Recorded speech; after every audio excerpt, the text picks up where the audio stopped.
chamar ele.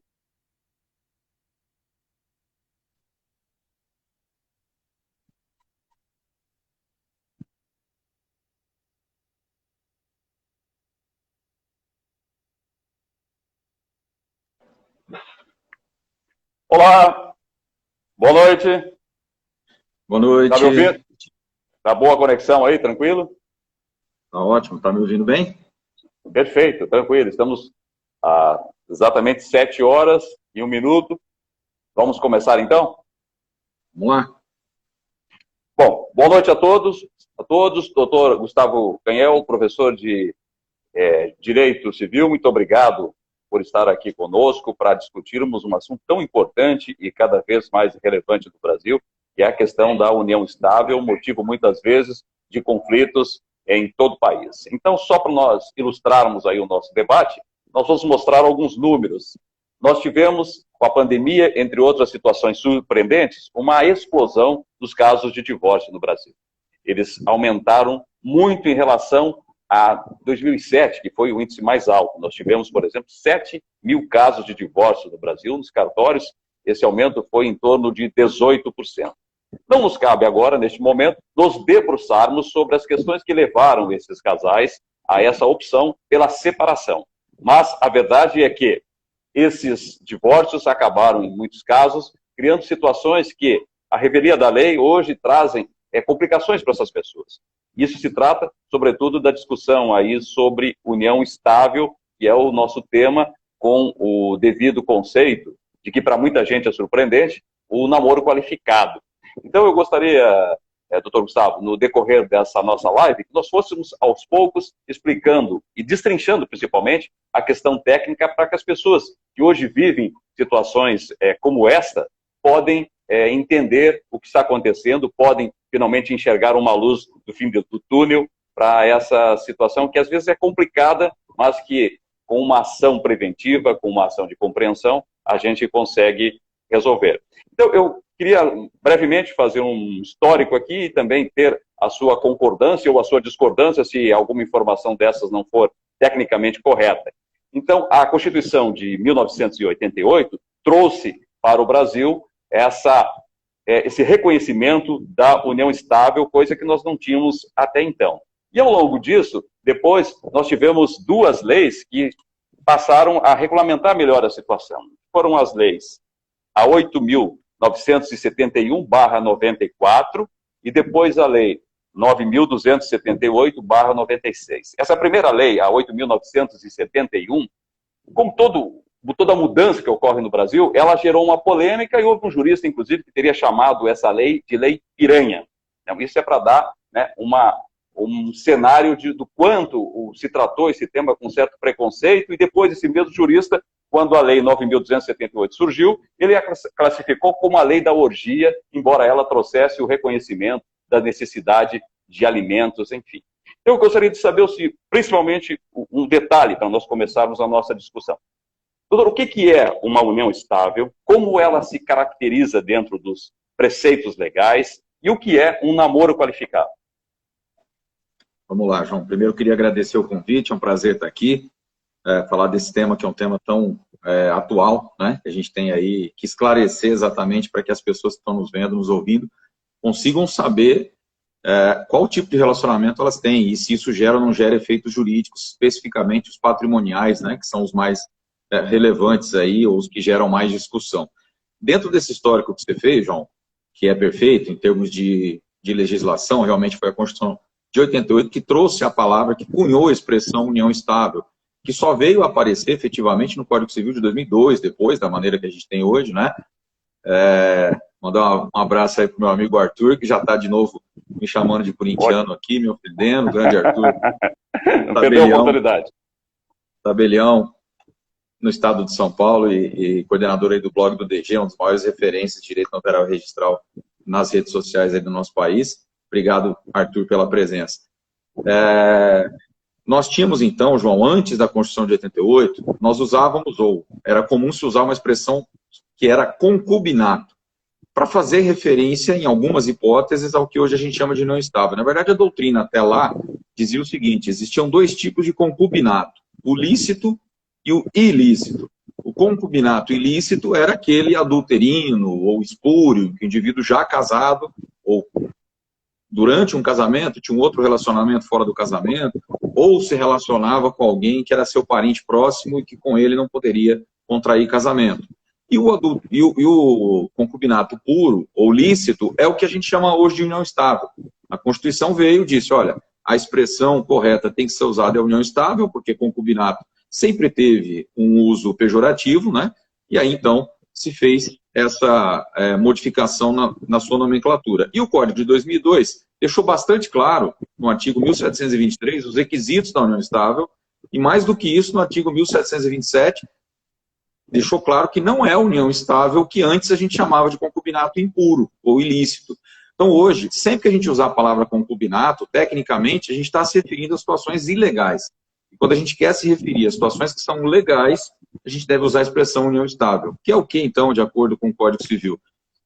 É o relacionamento que é contínuo, duradouro e com constituição de família. Contínuo, público, duradouro e com objetivo de constituir família. Esses são os 4 requisitos que o Código Civil coloca, essenciais. E, na verdade, o que diferencia a união de um simples namoro, né, no ponto de vista prático, é que num namoro a gente não tem ali necessariamente uma ideia de constituição de família. A união estável é um casamento informal, né, entre duas pessoas. Né? Hoje, qual a diferença de casamento para a união estável? Basicamente, a diferença é uma só. É que para casar eu tenho que seguir uma série de procedimentos legais. Eu tenho que ir até um cartório, tem que haver uma celebração. E para conviver junto, para viver em união estável, eu não preciso disso. Basta a vontade dos dois de constituírem uma família e irem morar juntos, por exemplo, né? Desses 4 fatores que o senhor citou que configuram uma união estável, o mais relevante perante as decisões judiciais me parece ser o objetivo de constituição de família, né? Que algumas pessoas acham que o morar junto pode caracterizar. E aí, depois, ao longo da nossa live, eu vou discorrer com o senhor sobre algumas decisões que foram tomadas pela Justiça em relação a pedidos, a esses conflitos gerados pela interpretação, se era união estável ou se era um namoro qualificado. Bom, então nós podemos entender que a união estável compõe-se desses requisitos para que ela possa ser interpretada, contemplada pela lei. O que é, doutor Gustavo, o namoro qualificado? Namoro, hoje não, né? Isso já é antigo, mas nós temos relacionamentos entre duas pessoas que levam anos. As pessoas namoram 8, 9, 10 anos, já existe ali um interrelacionamento entre as famílias dessas duas pessoas. Muitas vezes elas até vão dividir o mesmo teto, mas, como a gente vai falar daqui a pouquinho, elas não dividem as responsabilidades da vida, elas não comungam, melhor dizendo, as responsabilidades, elas dividem cada uma a sua. E esse namoro que leva muito tempo, né, que os indivíduos vão protelando, vão, enfim, né, permanecendo num relacionamento durante muito tempo, mas que não tenham, que essas partes nunca tiveram a ideia de constituir família, ou pelo menos não se consideram ali como uma família, esse namoro a doutrina tem chamado de namoro qualificado. O namoro simples comum é aquele que é um namoro chamado desinteressado, ou seja, as partes estão namorando, estão, como a moçada diz hoje, estão se curtindo, mas não tem ali nenhum tipo de intenção mais séria adiante. Namoro qualificado é quando a gente percebe que, pela duração do relacionamento, há uma ideia, sim, de uma seriedade do relacionamento, mas não há uma ideia, naquele momento em que o relacionamento está ocorrendo, de que aquilo seja uma família. Eles podem até ter planos para futuramente se casar, constituir família, mas isso não faz parte do presente. O STJ, num julgado muito interessante sobre o fato, que eu até separei aqui, que é o recurso 1.454.643 do Rio de Janeiro, o recurso especial, que é do ano de 2014, o recurso, e o julgamento ele é de 2015, ele faz a seguinte diferenciação, João. O namoro qualificado, no namoro qualificado pode existir uma intenção para futuro de constituição de família, mas na união estável, a família se configura no presente. Então dá para a gente pensar que o namoro, de uma forma assim, muito objetiva e até irônica, seria o aquecimento para entrar em campo. Então, o sujeito está lá namorando a moça, depois ele vai começar a propriamente bater bola, vai jogar e tal. Doutor, agora um detalhe interessante. Eu queria colocar para o senhor a título de exemplo para nós entendermos. O Tibúrcio conhece a Vanessa, eles se conheceram lá na orla da sua cidade, lá, como é que se chama? Ibirá. Lá É em uma Termas de brincadeira Ibirá. que não tem orla lá. Bom, eles se conheceram, esses dois, o homem e a moça, e passaram a compartilhar nas redes sociais momentos de amor, as fotos das viagens que eles fizeram, e uma vez que outra, essa moça vai lá e dorme no apartamento desse rapaz. Ela fica do sábado para domingo, e a escova de dente já está ao lado da escova de dentes dele. Aí, passado um tempo, ela decide pedir, ou ele decide pedir, uma união estável. O simples fato de eles terem uma exposição pública, eles demonstrarem para as pessoas que convivem juntos, que eles estão lado a lado nesses momentos e até fizeram viagens, já é o suficiente para a justiça entender que ali se configura uma união estável perante a lei? Não, de forma alguma. Eu mencionei 4 requisitos, né, que estão no Código Civil. Sim. E é necessário que você tenha a conjugação dos 4 requisitos. Nenhum deles, isoladamente, configura união estável. Tá? Então, num namoro prolongado, é comum, e ainda mais hoje, com redes sociais, com todo mundo podendo tirar fotos com o seu celular, há 15, 20 anos atrás era mais difícil a gente ter um álbum de fotos, de viagens que fazia. Mas hoje, isso é muito simples, a pessoa tira fotos o tempo todo. Né? Você pode tirar foto com um desconhecido, abraçado, e dizer que ali havia um relacionamento, que estão abraçados. Isso, infelizmente, até é comum com pessoas famosas que têm, às vezes, ações, né, movidas nesse sentido. Então, é claro que tudo isso, no campo jurídico, a gente chama tudo isso de indícios, mas isso não são provas. Né? Isso pode mostrar que existe um relacionamento um pouco mais sério, mas isoladamente não. Nem a coabitação, João, nem no casamento a coabitação é requisito obrigatório. Não é incomum... O sujeito pode morar numa casa, ela pode morar no outro. Pode. Não é incomum pessoas que são casadas trabalharem em cidades diferentes e se encontrarem aos finais de semana ou a cada 15 dias. Isso não desnatura o casamento.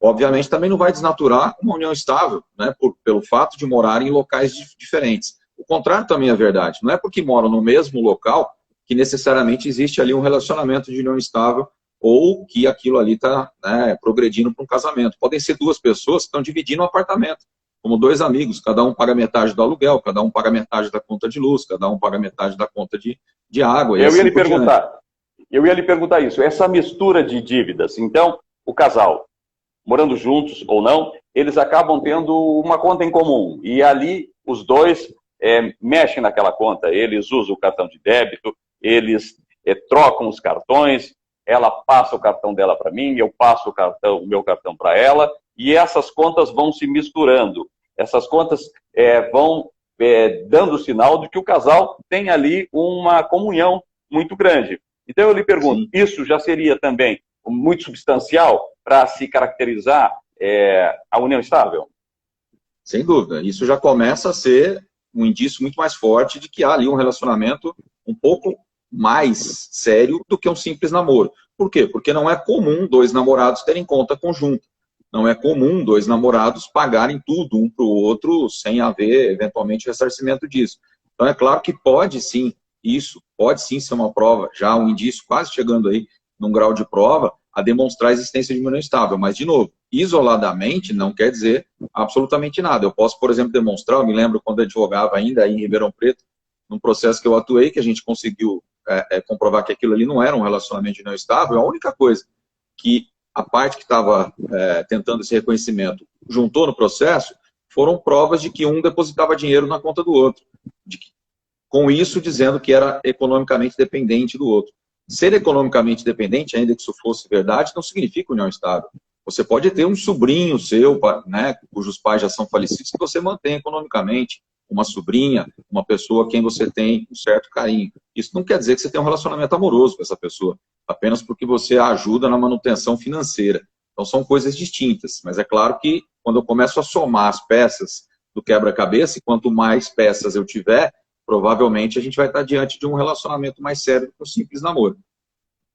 O casal que quer evitar complicações depois, diante de uma eventual separação, eles podem previamente estabelecerem ações legais para que isso não ocorra. Por exemplo, o homem e a mulher concordam que o que se estabelece ali entre eles é, na verdade, um namoro qualificado que não se pretende, ao longo do tempo, ser levado para uma união estável. Eles podem documentar essa decisão? Podem. Eu, na qualidade de tabelião, já lavrei escrituras públicas de namoro qualificado, né, em que a gente estabelece o casal, já um casal de senhores, né, deixou muito claro que eles tinham um relacionamento amoroso, mas que era simplesmente um namoro. Nenhum deles não existia intenção nenhuma de construção de família. E por que a preocupação deles? Porque já tem uma certa idade, os dois têm patrimônio substancial e tem, né, evidente, herdeiros aí que podem se interessar pelo patrimônio do outro. Então quiseram deixar claro que, olha, se eu vier a falecer, fique claro que o meu relacionamento com essa pessoa era só de namoro, nós nunca tivemos intenção de constituir família, para evitar que se questione isso judicialmente. Por outro lado, se você quiser deixar claro que aquilo é uma união estável, novamente, você pode fazer isso através de uma escritura pública ou de um contrato particular. É bom lembrar que o Código Civil não exige que a escritura pública, que a união estável, para ser reconhecida, tenha que ser feita por escritura pública, pode ser um contrato particular, né? Então as partes podem documentar, inclusive estabelecer qual o regime de bens que deve vigorar em relação ao que elas têm, ao que elas vão adquirir, né? Da mesma forma que podem fazer quando vão se casar, onde elas podem lavrar um pacto antinupcial antes para dizer, queremos que o regime seja de separação de bens, queremos que o regime seja de comunhão universal de bens, né? Então isto vale para qualquer hipótese, para união estável, vale para casamento, claro que a forma prática é diferente, mas a finalidade e a possibilidade de fazer é a mesma. E no namoro, né, tem se tornado comum isso. Alguns colegas até discutem, mas qual é o fundamento jurídico para fazer uma escritura de namoro, para fazer um documento de namoro? Ora, é o mesmo para fazer um de união estável. O que eu estou fazendo quando eu lavro um documento para dizer que eu só estou namorando? Eu estou dizendo que eu não tenho uma união estável. Se eu posso fazer um documento para dizer que eu estou vivendo em união estável, por que eu não posso fazer um documento para dizer que eu não estou vivendo em união estável? Em todos os casos, a ideia é sempre ou garantir reflexo jurídico ou evitar o reflexo jurídico, né? Por quê? Porque nessas três situações que nós estamos colocando, namoro, união estável e casamento, só a primeira não gera nenhum reflexo jurídico. As outras duas geram. Então, é preciso e se as partes puderem fazer isso, deixar isso claro, evita qualquer questionamento de um parente aí, né, que venha a entrar na sucessão se não tiver deixado documentada a existência dessa união estável ou da não existência de uma união estável. Doutor Gustavo, o TJ de Santa Catarina tomou uma decisão diante desse impasse, desse conflito jurídico, e optou pelo máximo da more uxório, né, que é a comunhão de vidas. Isso foi preponderante para que o TJ chegasse a uma decisão. E isso vai ao encontro que nós estamos discutindo aqui, que essa comunhão de vidas se estabelece por uma rede maior, que se fortifica por outros fatores. Agora, a lei também diz que é preciso estabelecer que é necessário um tempo de relacionamento. Mas isso não é subjetivo? Quanto tempo eu preciso ficar com uma pessoa para que eu tenha a configuração de uma união estável? Há uma razoabilidade em relação a isso? Isso depende muito do caso concreto. Eu vou responder a tua pergunta e vou também responder ali a do Dr. Diogo Papel, advogado, foi meu aluno na graduação, e está perguntando se o indivíduo fizer uma declaração de namoro quando, na verdade, ele não estiver, mas sim numa união estável, o que ocorre? Com relação ao que você perguntou, deixa eu só responder primeiro a dele aqui. É evidente que quando a gente faz uma declaração, seja de que o casal está dizendo que vive em namoro, que é só um namoro, seja quando o casal diz que é uma união estável, a responsabilidade civil e criminal pela declaração é do casal. Então é evidente que é possível provar judicialmente que eles mentiram ou que alguém foi coagido pelo outro, né, que a vontade foi ali viciada da maneira que se pode questionar qualquer negócio jurídico que exista, né? Então, essa é a consequência. Se alguém, evidentemente, estiver mentindo, isso pode ser questionado judicialmente e a pessoa pode responder, como o Dr. Diogo sabe melhor que eu, que é advogado criminalista, pode responder até criminalmente por aquilo que diz, né? Quanto ao tempo, João, de relacionamento, essas duas leis que você mencionou, antes da entrada em vigor do Código de 2002, faziam menção ao tempo mínimo.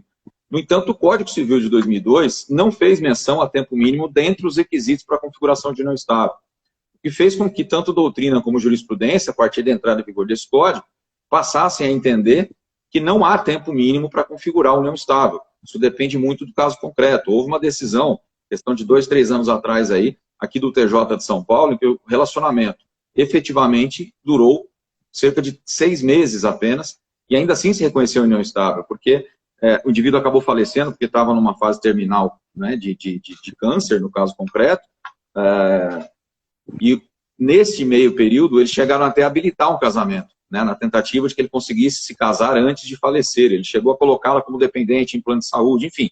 Foram várias provas que demonstraram que o relacionamento era sério, embora tivesse pouco tempo de relacionamento, né? Então, a lei não fixa o prazo mínimo para que seja união estável, mas é claro que o juiz vai ter que analisar, a depender do tempo que se demonstre, diante das demais provas que são trazidas no processo, se dá para dizer que aquilo ali chegou a ser um relacionamento com o intuito de construir uma família, se aquilo ali realmente era um relacionamento sério ou se foi um namoro passageiro. Então, o tempo, lógico, quanto mais tempo, sempre melhor, né, para se demonstrar que o relacionamento é duradouro, que é um dos requisitos, né, o código só diz duradouro, ele não diz por quanto tempo, né. E nessa decisão que eu menciono, o tribunal disse, olha, ele foi duradouro por 3 meses, mas foi por 6 meses, mas foi duradouro porque foi intenso, né? Essa é a diferença de um namoro em que se encontram aos finais de semana, se encontram eventualmente sem haver, ainda que leve lá 3 anos, mas eles se viram nesses 3 anos menos do que esse casal que ficou 3 meses morando junto, fazendo tudo junto, né? A Justiça do Rio Grande do Sul foi motivada a decidir sobre uma questão muito sensível e complexa.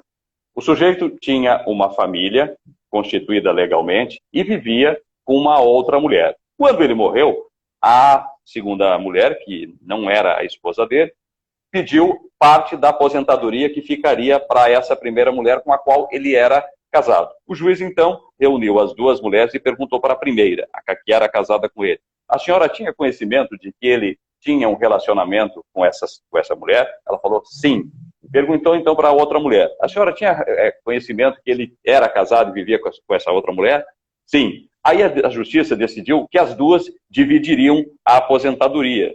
E aí, porque uma estava pela união estável, que era essa outra, mas ele tinha um casamento com a outra mulher. Agora, me parece que também a lei é muito sensível em relação à dicotomia, união estável e poligamia, né?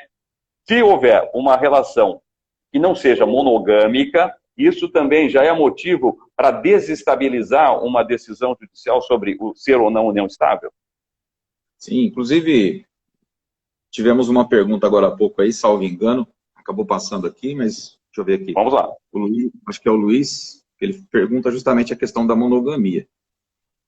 Achei aqui, ó, Luiz Cláudio Jubilato. Hoje, com a mudança de padrões, existe o trisal, seria união estável de 3 pessoas, na ideia dele, né?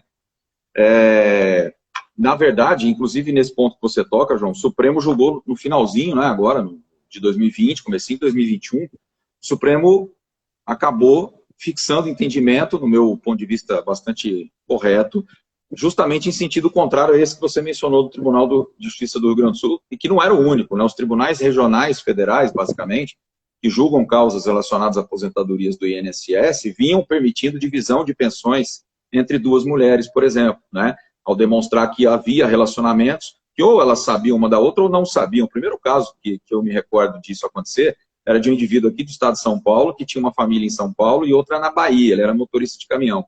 E as 2 famílias, ele tinha 9 filhos com uma mulher e 7 com a outra. E uma não sabia da outra, né?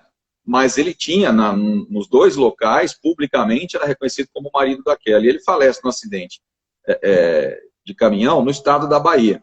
E é enterrado lá pela mulher da Bahia. E ela entra com um pedido de pensão no INSS e consegue a pensão. A mulher do estado de São Paulo vai fazer um boletim de ocorrência porque o marido desapareceu. E aí as informações se cruzam, ela descobre que ele morreu e que já tem até alguém recebendo a pensão por morte dele no INSS. Entra com uma ação e a justiça, na época, resolveu por dividir a pensão entre os 2. Mas é curioso que, embora a gente tivesse várias decisões relativas à pensão previdenciária, não existia nenhuma decisão de nenhum Tribunal Superior do Brasil, nem do STJ, nem do STF, e nem dos tribunais, né, de justiça dos estados, dividindo bens entre mais de um cônjuge, ou, entre aspas, né, ou mais de um companheiro, por não reconhecer a possibilidade de uniões paralelas. E o Supremo Tribunal Federal, no final do ano passado, disse exatamente isso, aí num recurso oriundo de uma ação previdenciária, que não poderia haver divisão de pensão entre 2 pessoas, porque o nosso sistema é monogâmico. O Código Civil trata do princípio da monogamia, que é discutido, e aí a resposta à pergunta do colega que falou do trisal. Na verdade, trisal não existe, né? Nós tivemos algumas tentativas de contratos, etc., estabelecendo esse tipo de relacionamento. Só que juridicamente não se tem efeito algum a isso, porque a lei faz menção em todo lugar, tanto quando fala de casamento, quando fala de união estável, a duas pessoas, né? Não dá margem à interpretação de que poderiam ser mais do que duas. E o Supremo usou alguns argumentos, que eu posso citar rapidinho aqui, pelo menos dois, para dizer que existe monogamia. Tanto existe monogamia que no Código Penal tem um crime, que é bigamia. Se o indivíduo se casa duas vezes, isso é um crime. Então, se é crime casar-se duas vezes, por que poderia-se ter dois relacionamentos de união estável? Se nós estamos falando de duas relações que, para efeitos jurídicos, são equiparadas, não tem lógica nenhuma, né? O indivíduo que é casado, se tentar se casar de novo, não consegue, porque isso é impedimento para casamento, é ilícito civil, é ilícito penal. Então, como é que o sistema brasileiro não tem a monogamia? Evidente que tem. Então, nós estamos enfrentando alguns problemas em situações em que as pessoas têm elaborado contratos para dizer que três, né, o famoso trisal, aí, como ele disse, vivem um relacionamento que seria de uma união estável, só que contemplando três pessoas, para que houvesse a divisão de patrimônio entre elas. Isso, infelizmente, né, no meu modo de entender, principalmente depois dessa decisão do STF, não vai ter efeito jurídico algum para direito de família, ou seja, não vou poder usar a regra de direito de família. Agora, se alguém quiser deixar, né, fazer uma doação, quiser deixar um testamento para privilegiar esse eventual terceiro da relação, é outra história. Doutor, uma outra questão também que foi muito polêmica no Sul, um casal, eles têm um relacionamento e essa moça compra um apartamento e depois, por razões que não vêm ao caso, eles se separam e o homem pede parte desse apartamento, considerando que ali houve uma união estável. E esse caso é levado à justiça. A moça nega que eles tiveram uma relação estável, mas em anexo ao processo aparece uma quantidade de bilhetes em que dá a configuração, dá a ideia de que era muito mais do que um namoro, de que aquilo era realmente uma união estável. E aí ela escreve, a justiça traz a revelação de vários bilhetes, que ela, ao longo desse relacionamento, escrevia para esse companheiro dela. Num dos bilhetes ela diz assim: hoje eu te amo demais e sou louca por você. Que a gente continue como amigos, amantes, namorados, marido e mulher, te amo, meu neném. Aí a justiça foi lá e tomou uma decisão. Esse tipo de exposição, digamos assim, íntima do casal e que vem para uma ação judicial, já é substancial para se chegar a uma decisão por parte do juiz? Eu vi essa decisão, eu li essa decisão, e realmente, quando você coloca dentro do contexto as mensagens que foram trocadas, elas dão a entender, você leu aí, né, a expressão, né, marido e mulher, né? Ela diz que ele seria seu marido. Então, quer dizer, são vários bilhetes nesse sentido. Exatamente. O namorado dificilmente vai usar essa expressão, se o relacionamento não for realmente sério, não vai usar essa expressão à toa. Hoje nós temos que ter extremo cuidado, porque é que a gente não consegue ter acesso ao mérito de todas as decisões, porque elas geralmente envolvem segredo de justiça nessa seara.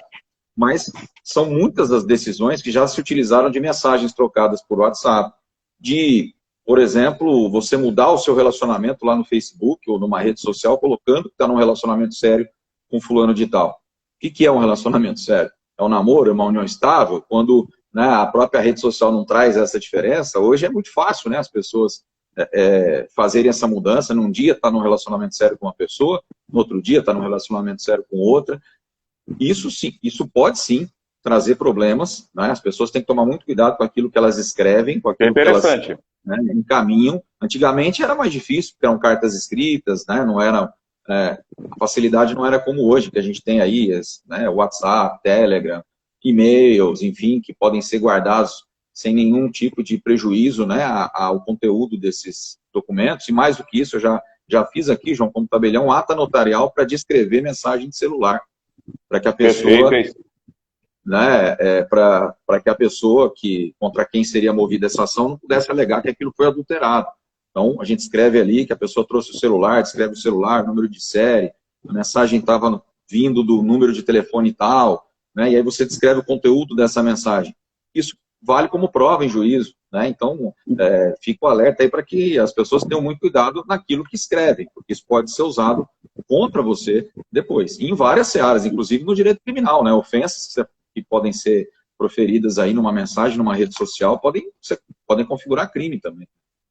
Então, doutor, mais do que as fotos expostas nas redes sociais, essas declarações de relacionamento sério e também conversas pelo WhatsApp podem dar a prova que a justiça precisa para definir se é uma união estável, se é um namoro qualificado. É muito comum os casais, quando estão se conhecendo, escreverem confissões pelas redes sociais, principalmente pelo WhatsApp. Você é minha mulher, você é meu marido, nós vivemos nosso ninho de amor. Isso vai levar o sujeito, ou a mulher, ou o homem, a enfrentar um problema sério na justiça por conta, digamos assim, daquele momento de calor da paixão, né? Então as pessoas, o senhor falou isso, eu acho que é importante nós reafirmarmos, precisam ver as redes sociais como um veículo que também pode trazer complicações das mais diversas perante o nosso arcabouço jurídico, né?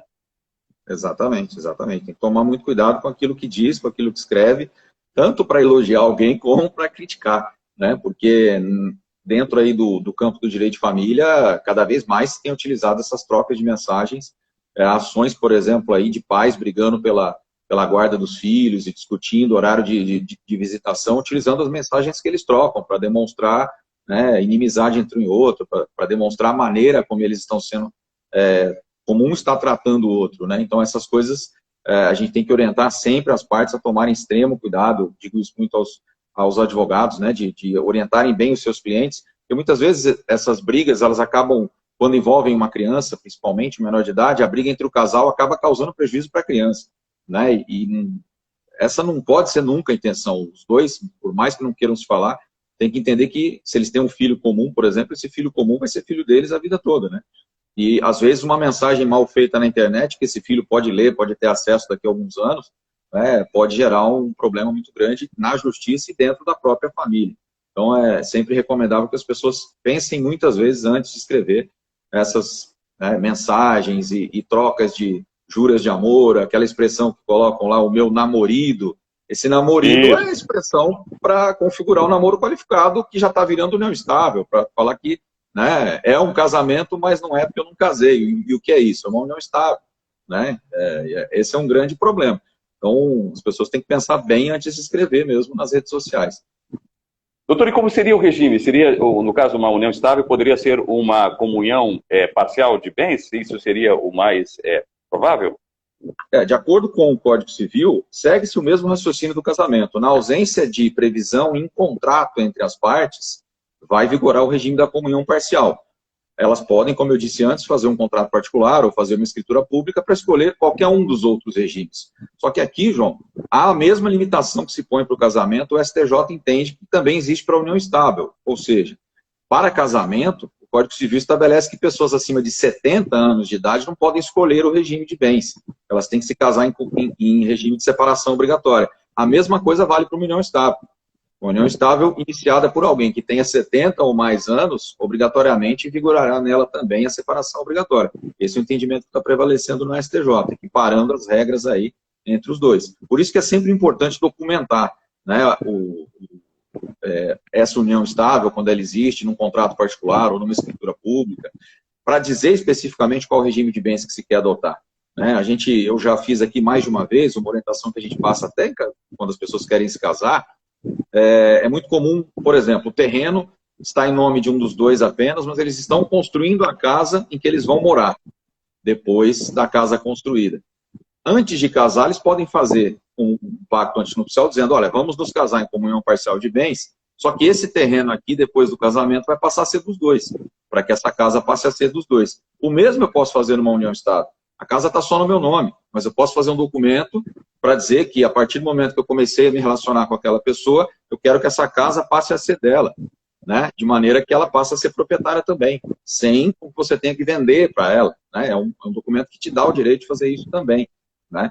Doutor, diante de uma situação, o sujeito vive com a moça uma união estável e eles chegam na iminência de uma decisão. Ou a união estável, ou então o casamento do seu modo convencional. é de se pesar, neste momento, o que cada um tem de propriedade ou de bens para eles decidirem o que é melhor. Configurarem uma união estável para preservar algumas conquistas ou então estabelecer um casamento também com vistas a uma eventual sucessão. Não, hoje não, João. Até há 3 anos atrás, mais ou menos, quando o Supremo julgou inconstitucional o artigo 1790 do Código Civil, que disciplinava a sucessão do companheiro de uma maneira totalmente diferente da sucessão das pessoas casadas, era vantajoso em alguns casos, a depender do regime que o casal quisesse. Era vantajoso viver em união estável e a depender do regime que quisesse, era vantajoso casar.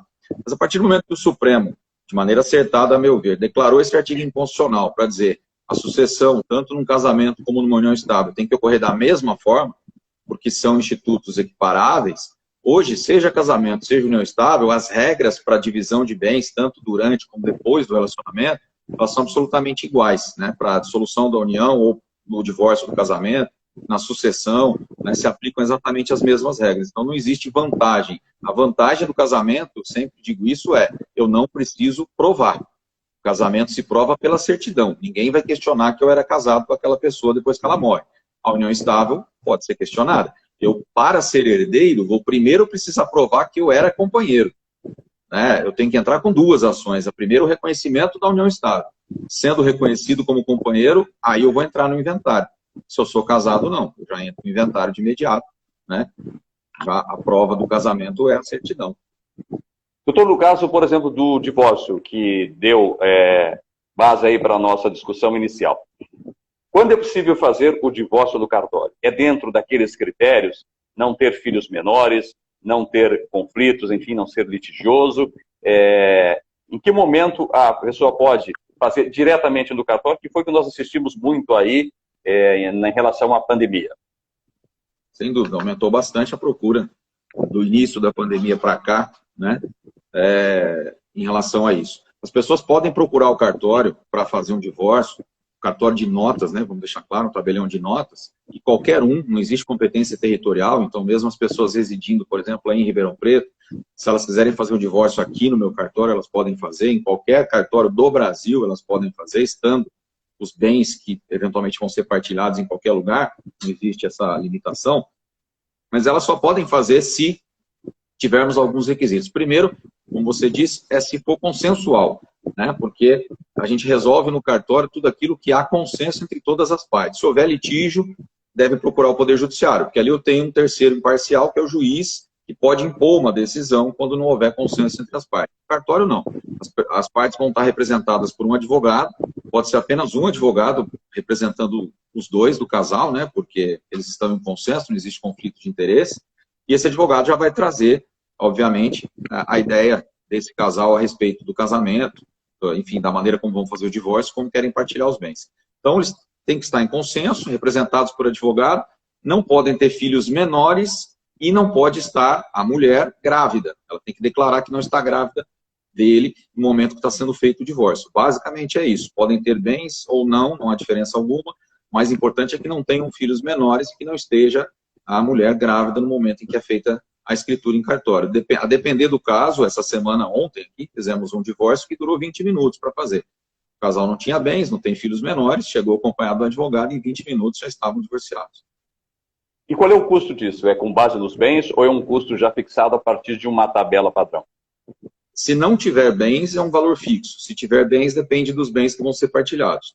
No estado de São Paulo pode haver uma pequena variação de uma cidade para outra do valor em razão do ISS, né, que é o imposto municipal, que acaba sendo cobrado sobre o valor total da tabela, né? Todos os valores de custas cartorárias, eles são fixados por tabelas estaduais, são leis estaduais que fixam o valor dentro daquele estado. Aqui no estado de São Paulo, a tabela foi atualizada agora em janeiro, vou até pegar aqui, porque eu ainda não decorei todos os valores, mas o valor, salvo engano aqui da minha parte, R$ 468 é o valor de uma escritura de divórcio, quando não houver bens a serem partilhados. Aqui em São Paulo, a depender do estado, o valor vai ser bastante diferente. Doutor, nós não falamos sobre uma outra questão também que converge para a união estável, que é a relação de homossexuais. Nós falamos até agora marido, homem e mulher. Eles também, os homossexuais, são contemplados por esse reconhecimento da lei? Sim, sem dúvida. Embora o Código Civil não tenha sofrido nenhuma alteração, e ele diga homem e mulher expressamente em vários locais, também, por decisão do Supremo Tribunal Federal, houve a equiparação, vamos dizer assim, né? Enfim, o reconhecimento de que a união estável se configura independentemente do sexo das partes envolvidas. Aliás, a gente, anos atrás, 15 anos atrás, quando eu comecei a dar aula de direito de família em instituições de ensino superior de direito, a gente colocava como um dos requisitos da união estável, além dos 4 que eu disse no começo aqui da nossa conversa, a diferença de sexos entre as partes. E agora, isso não é mais um requisito, né? Então, pouco importa, ou nada importa, aliás, se são 2 homens, 2 mulheres, ou se é um homem e uma mulher. O que importa, como eu falei antes, é que sejam 2 pessoas. Mas não importa qual seja aí o sexo, o gênero, né, de cada uma delas, para que se possa fazer o divórcio. O Supremo equiparou, depois disso, o CNJ, o Conselho Nacional de Justiça, regulamentou isso para os cartórios, né, fazendo com que nenhum cartório possa se negar a realizar um divórcio, da mesma maneira que não pode se negar a realizar também um casamento entre pessoas do mesmo sexo. O senhor, como advogado, já teve a experiência de casos em que pessoas tentaram provar com fotos, sem qualquer substância, que mantinham com aquela outra pessoa que acabou morrendo uma união estável. Mas, nessa sua experiência, o senhor também coletou a constatação de que aqueles fatos eram, em princípio, forjados ou então, digamos assim, exagerados para configurar algo que não encontrava base legal. O senhor poderia contar para a gente, mais ou menos, o que algumas pessoas, às vezes, tentam fazer para reverter uma decisão em seus benefícios? A gente sempre... Isso só acontece, né, João, quando envolve dinheiro, né? Quando a pessoa que faleceu tinha um patrimônio considerável, né, podem aparecer, né, pessoas interessadas em tentar ter alguma parte desse patrimônio, né? Se de um lado reconhecer a união estável, facilitar o seu reconhecimento, atende anseios sociais, né, quando as pessoas não têm uma... Porque muitas vezes é difícil você produzir uma prova com base em testemunhas que não sejam parentes daquelas pessoas. Às vezes o seu ciclo social, né, quando a gente diz que a união estável tem que ser pública, não quer dizer que todo mundo tem que saber que você vive um relacionamento com outra pessoa. Porque você pode ser uma pessoa que não, né, que fica em casa, que não gosta de sair. Sim, agora na mais pandemia, discreta. se você começou um relacionamento de união estável durante a pandemia, pode ser que poucas pessoas saibam que você está Até se porque relacionando os dois vão usar máscara, né, nas fotos. Podem não reconhecer. Então, o público não quer dizer que tem que ser conhecido por todo mundo, mas pelo seu ciclo de amizades, pela sua família, né? Então, às vezes, isso acaba interferindo. E o que acontece em determinados casos, nesse que eu relatei agora há pouco, que eu advoguei na ocasião, para você ter ideia, o processo foi iniciado em 2001 e foi julgado só no ano passado, Borda, aí em Ribeirão Preto. Caramba! Na Justiça Comum. Todo esse tempo para se chegar a uma decisão? Em primeira instância, tá? Foram aí mais de 10 anos em primeira instância, para se definir se existiu ou não existiu união estável entre as duas pessoas que se estava discutindo. Porque o falecido, solteiro, sem filhos, tinha um patrimônio considerável, né, única herdeira irmã, e aí apareceu um indivíduo dizendo que tinha um relacionamento com aquela pessoa, que ninguém sabia, ninguém conhecia, né, e o que ele junta é uma foto em que os dois estão juntos e uma troca de mensagens que não tinha ali nenhum significado mais do que formal, né. E, inclusive, havia naquele processo também o fato de que um era sócio do outro na pessoa jurídica que haviam constituído. E ele argumentava que isso se tinha dado em razão de que o falecido queria dar a ele uma condição financeira melhor, então colocou-o como sócio da empresa. Mas foi uma empresa que foi aberta 2 meses antes desse indivíduo falecer, não chegou nem a ter atividade financeira nenhuma. Tudo isso, somado e mais os pagamentos que ele demonstrou, que em determinados momentos o outro pagava para ele aquilo que era feito, não demonstram isoladamente que existia ali um relacionamento de união estável. Primeiro porque ninguém do convívio dessa pessoa sabia da existência desse indivíduo. Ele nunca apresentou essa pessoa para ninguém como sendo, né, alguém com quem ele tivesse um relacionamento amoroso. Em lugar nenhum, nem para as pessoas que trabalham na sua residência, nem para as pessoas que trabalhavam com ele no seu local de trabalho, em lugar nenhum, né? Então, nós temos essas situações práticas em que as pessoas tentam se valer, e hoje com redes sociais isso deve, evidentemente, ter acabar aumentando mais ainda, justamente usando-se dessas mensagens que a gente falou, fotos que são tiradas com muita facilidade entre duas pessoas, tentando construir um relacionamento que, na verdade, nunca existiu. Ou tentando transformar um namoro, ainda que ele tenha se prolongado no tempo, em uma união estável para buscar efeito patrimonial, né? Então, essas questões práticas, como eu disse no começo, cada caso é um caso, depende muito do juiz analisar aquilo que foi trazido no processo, aquilo que as partes estão alegando, né? Não dá para se basear única e exclusivamente na alegação de uma pessoa, né? É preciso que eu tenha várias e várias provas para demonstrar a existência ou não da união estável. Eu tive um outro caso também, que as pessoas vieram ao cartório para fazer uma escritura de união estável e eu acabei me recusando a fazer, porque ficou claro ali que aquilo não era um relacionamento entre duas pessoas. Uma senhora de 89 anos e um rapaz de 23, né? Perfeito. E já havia esse limitador que eu falei da questão da partilha de bens, né? Da comunhão de bens pela idade dela, mas claramente ela não estava no seu juízo perfeito naquele momento, e ele instigando a que fizesse um documento para que ele queria uma união estável, evidentemente, por interesses econômicos. No patrimônio dela, né? Sabendo que o patrimônio dela era muito alto, né? E evidentemente o dele não, né? E ninguém na cidade, aqui é uma cidade pequena, estou falando de uma cidade que não tem 15 mil habitantes, então mesmo eu não sendo daqui, a gente acaba com o passar do tempo, né? Conhecendo muita gente, conhecendo quase todo mundo, e conhecendo as histórias da cidade, né? Então, é claro que a gente consegue, em determinados casos, a gente consegue sentir quando há a intenção fraudulenta dessas duas pessoas, o que é mais difícil numa cidade como Ribeirão Preto, uma cidade como São Paulo, que provavelmente você vai atender pessoas que você nunca viu na vida, né? Mas alguns indícios a gente pode sim, tanto o advogado, para evitar dar ensejo a uma ação, que claramente é uma ação fraudulenta, porque ele pode ser responsabilizado por isso, como o tabelião evitar lavrar um documento quando ele percebe que alguém está sendo induzido, ou alguém não está no seu juízo perfeito naquele momento, né, e não está conseguindo entender o que está ocorrendo ali. Então, tudo isso, o profissional do direito que atua, que faz com que isso possa vir a ser reconhecido em juízo, tem que tomar muito cuidado. É por isso que é fundamental que o juiz ouça as partes, ele conheça as partes do processo, que não julgue só com base em documentos, mas que ouça os dois. Porque ouvindo as partes e ouvindo separadamente, a gente faz isso aqui no cartório quando é possível, a gente percebe incongruências na fala de um e do outro, né? Um conta uma história que, se estiver na frente do outro, ele vai sendo induzido a contar da mesma maneira, mas quando eles estão separados, eles contam histórias diferentes. E aí você percebe que aquelas duas pessoas não têm o relacionamento que diziam ter, né? E que ali existe um intuito fraudulento de alguém que quer se apoderar do patrimônio do outro. Então a gente tem que tomar muito cuidado para não dar margem a ilicitudes, né? E a sua visão estava correta, porque de fato o casal depois não conseguiu constituir o que eles queriam. Não, 2 dias depois o rapaz desapareceu. Desapareceu da cidade e não voltou mais. Claramente a intenção não era, né, de ter um relacionamento sério com aquela senhora.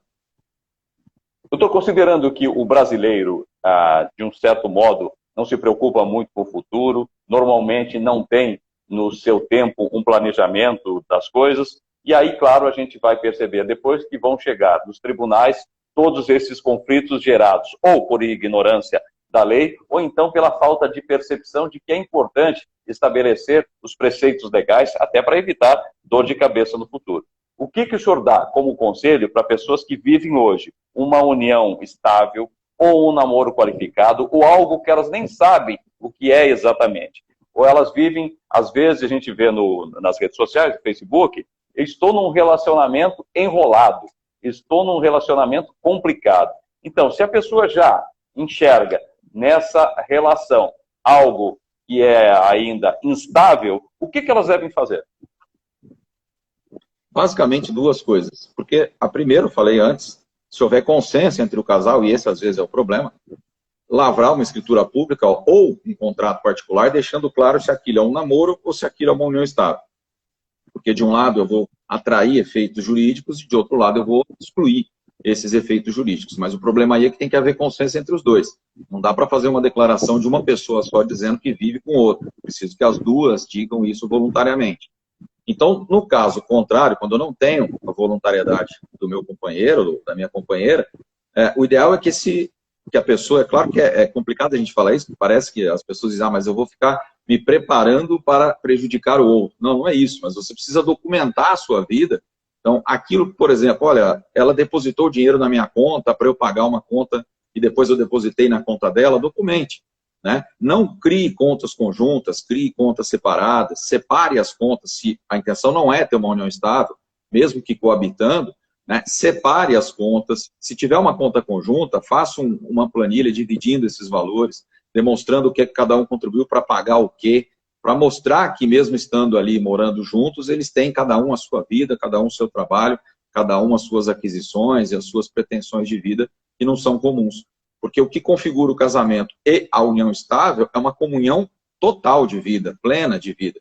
Não só de questões financeiras, não é só que duas pessoas compram um apartamento juntas, elas têm um relacionamento amoroso, eles podem ser sócios e estarem contribuindo para adquirir. Pode o pai e a mãe estarem, ou o pai e o filho, aliás, estarem contribuindo, cada um com uma parte da sua renda, para poder comprar um bem financiado. Né? Então, é preciso que as pessoas saibam se organizar nesse particular, caso elas queiram se preocupar. Né? Caso elas assim, bom, peraí, eu quero ver aqui, se a ideia não é contrair o casamento, e a ideia é sempre, se vai casar e não quer que os bens se comuniquem, consulte o advogado, consulte o cartório da sua confiança para conhecer melhor os regimes de bens que a lei dispõe, né? Mas faça isso acompanhado do seu futuro cônjuge ou companheiro, porque se você fizer isso sozinho, você vai ter que convencer o outro. Né? Então, o ideal é que os dois conheçam o significado de cada regime. Já aconteceu aqui mais de uma vez, Borda, da pessoa vir aqui, olha, eu preciso casar em separação de bens, porque eu tenho um patrimônio assim, sim, o senhor convence a minha mulher para mim? Mas eu não tenho que convencer ninguém, quem tem que convencer é você. Por isso, se você quiser trazê-la aqui, para eu explicar para ela o que eu estou explicando para você, ótimo, ela vai entender como, né, eu imagino que você esteja entendendo, mas eu não vou convencê-la, quem tem que convencer é você, de que é melhor para ela casar desse jeito do que casar de outra forma. Né? Então, o que nós podemos fazer, o que os profissionais de direito podem fazer, orientados, olha, nesse regime vai acontecer isso, nesse regime vai acontecer aquilo, nós não podemos nunca induzir a escolha, né, do indivíduo para esse ou para aquele regime. Eu aprendi aquela máxima nas aulas de direito civil, de que quando a gente começa a namorar, é meu bem, né? E depois, quando o negócio pega fogo, começa o pau, vira meus bens. Então as pessoas não têm, no calor da paixão, a noção exata das implicações que vão surgir de relacionamentos mal construídos, sem fundamento jurídico, e isso vai trazer uma dor de cabeça que nós sabemos perfeitamente, poderia ser sanada sem qualquer problema, desde que as partes entrassem num acordo e conseguissem dizer para que estão juntas, como vem aquele relacionamento. Então, doutor, o senhor falou nisso que às vezes os casais acham que isso não é de bom tom, que isso é de uma determinada hostilidade, que não combina com aquele amor que os une, partir para essas discussões materiais. Mas elas estão baseadas no nosso direito civil, porque elas vão definir, além daquele momento, questões de sucessão, questões de herança, de patrimônio, enfim, né? Exato. Exatamente. Não só nesse particular, mas o brasileiro também não tem muita cultura de fazer testamento, porque parece que ele está atraindo a morte, ele acha que vai atrair a morte se ele for fazer um testamento. Mais rápido.